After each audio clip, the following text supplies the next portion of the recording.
Get ready for a hard-hitting fact, folks. There are over 393 million civilian-owned firearms in the United States. That's right, more guns than people. This is no small number.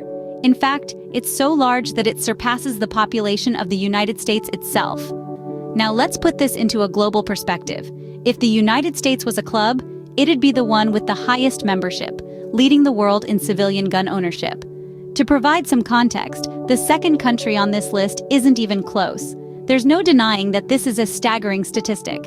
It's a figure that raises a lot of questions about gun ownership, regulation, and safety. It's a conversation that we need to have, and it starts by understanding the sheer scale of the situation. So what does this mean for different states across the country? Stick around to find out. Did you know that gun ownership rates vary greatly from state to state? It's a fascinating discussion, one that brings us to the tale of two states. Imagine a state, let's call it State A, where the wind whispers freedom and the spirit of self-reliance is as strong as the mountains that dot its landscape. Here, gun ownership is a way of life, a tradition passed down through generations. The majority of residents in State A are proud gun owners. They see firearms as tools of protection and symbols of their liberty. The laws in State A reflect this sentiment with relatively relaxed gun control measures that allow for easy purchase and possession of firearms. On the other hand, let's journey to another state, State B. In contrast to State A, State B is a place where gun ownership is considerably lower. The residents here view guns differently. For them, stricter gun control is a matter of public safety and health. As such, the laws in State B are more stringent, involving extensive background checks, waiting periods, and restrictions on certain types of firearms. Why such a stark difference between these two states, you might ask? Well, the reasons are as diverse as the states themselves. Factors such as cultural heritage, crime rates, political leanings, and even geographical considerations play a role in shaping the gun ownership landscape in these states. For instance, in State A, a rural setting and a history of hunting and outdoor activities might contribute to the high gun ownership. Conversely, in State B, urban living and a focus on crime prevention might lead to more rigorous gun laws and lower gun ownership rates. Moreover, these differing views on gun ownership and control also reflect in the state's legislative bodies. In State A, policymakers often champion gun rights, while in State B, the focus tends towards gun control, mirroring the views and values of their constituents. As we can see, gun ownership and laws are a complex issue, varying greatly across our nation.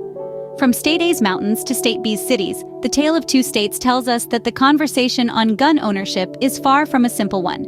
It's a tale shaped by history, influenced by geography, and ultimately, a reflection of the diverse perspectives that make up this great nation.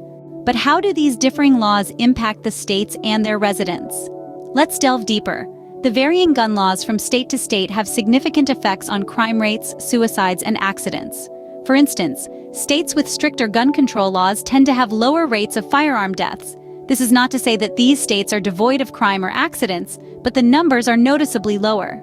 It's a statistical fact that can't be ignored.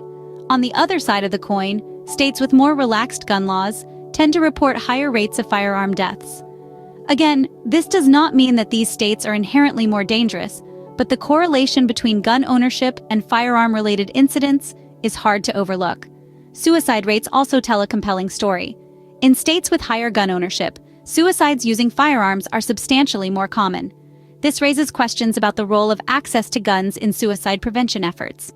Some argue that reducing access to firearms might lead to a decrease in suicides, while others maintain that those determined to end their lives will find a way regardless of gun availability.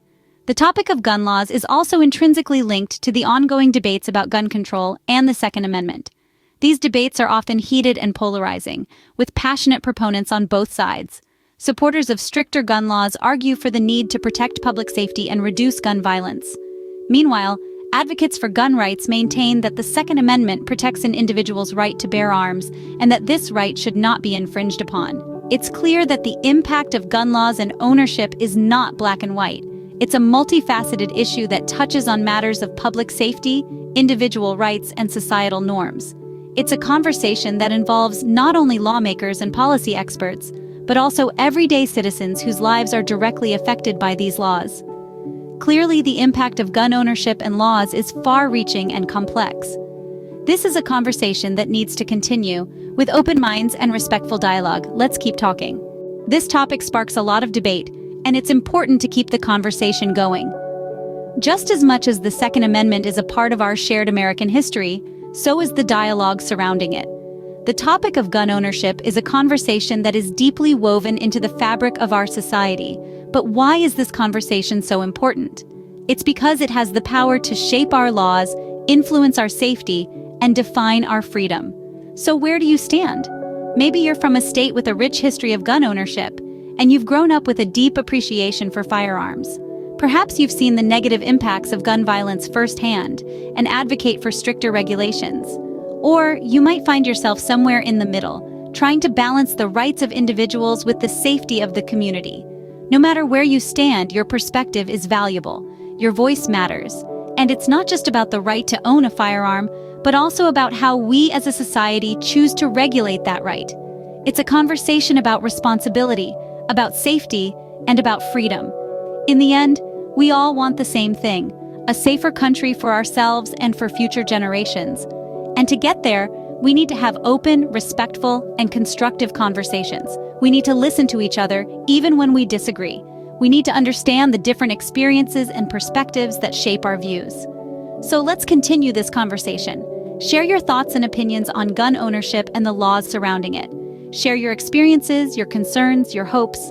But as you do, remember the importance of respect and understanding. Remember that it's okay to disagree, but it's not okay to disrespect. The comment section is open and ready for your input. Let's use it as a platform for dialogue, not division. Let's use it to learn from each other, to challenge our own beliefs, and to shape a better future for all of us. Remember, even if we disagree, we're all part of the same conversation about how to make our country safer. So, share your thoughts below and let's keep this important discussion going.